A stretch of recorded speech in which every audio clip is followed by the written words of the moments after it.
जय श्री कृष्णा। आप सबको गीता जयंती की बहुत बहुत शुभकामनाएं। आज गीता जयंती है।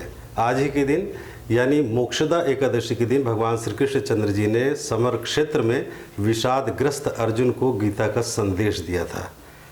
हम सबको ये मालूम ही है कि अर्जुन ने युद्ध क्षेत्र में हथियार डाल दिया था। उसने मना कर दिया कि मुझे युद्ध नहीं करना है, क्योंकि सामने मेरे सगे संबंधी खड़े हैं, तो मैं इन पर शस्त्र कैसे उठा सकता हूँ।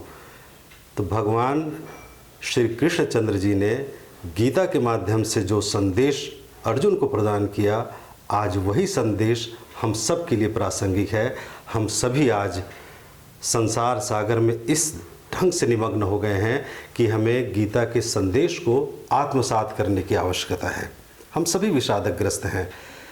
भगवान श्री कृष्ण चंद्र जी गीता के माध्यम से जीवन के लक्ष्य का निर्धारण बतलाते हैं, जीवन कैसे जीना है ये बतलाते हैं, मृत्यु को सार्थक कैसे बनाना है ये बतलाते हैं, और साथ ही साथ जन्म और मृत्यु के बीच की जो घाटी है उसे कैसे पार लगाना है, उस दरमियान हमें अपने कर्तव्य का किस ढंग से पालन करना है, ये शिक्षा भी भगवान श्री कृष्ण जी गीता के माध्यम से देते हैं।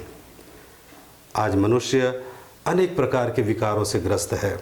काम, क्रोध, लोभ, मोह, मद, मत्सर, खड्विकार, नाना प्रकार के विकारों से ग्रसित है। यदि उसे एक बार गीता शास्त्र का अध्ययन हो जाए, यदि वह गीता का अध्ययन करता है, उसका चिंतन करता है, उसका निधिध्यासन करता है, यानी उसे आत्मसात कर लेता है, अपने जीवन में उतारता है, तो वह राग और द्वेष से सर्वथा मुक्त हो जाता है। आज हम सबको आवश्यकता इस बात की है कि हम सब अपने जीवन में गीता को अंगीकार करें। भगवान श्री कृष्ण जी हमारे मार्गदर्शन के लिए हैं।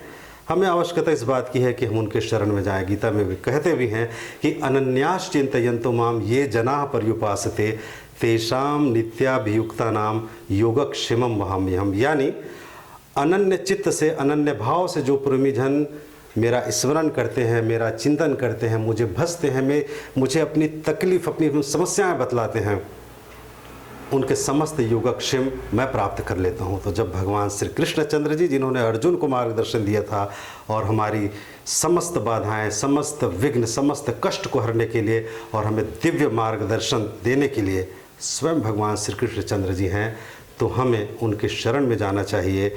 हमें आवश्यकता इस बात की है कि हम गीता शास्त्र का अध्ययन करें और अपने जीवन में उसका अनुशीलन करें।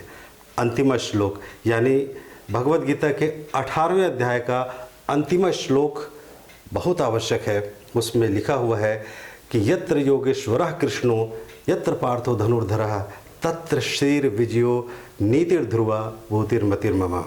यानी जहाँ पर भगवान श्री कृष्ण चंद्र हैं, योगेश्वर श्री कृष्ण चंद्र हैं, गांडीव और धनुषधारी श्री अर्जुन हैं, वही समस्त प्रकार के श्री, विजय, विभूति और अचल नीति है। तो ऐसी अचल नीति को प्रदान करने वाले, हमारे जीवन को सफल और सार्थक बनाने वाले, जन्म और मृत्यु की अजस्र परंपरा के आत्यंतिक विक्षेद करने वाले भगवान श्री कृष्ण चंद्र जी के शरण में हम जाते हैं और उनसे प्रार्थना करते हैं कि हमें कृपया मार्गदर्शन प्रदान करें, हमारे जीवन को सफल और सार्थक करें, हमें मोक्ष प्रदान करें। जय श्री कृष्ण।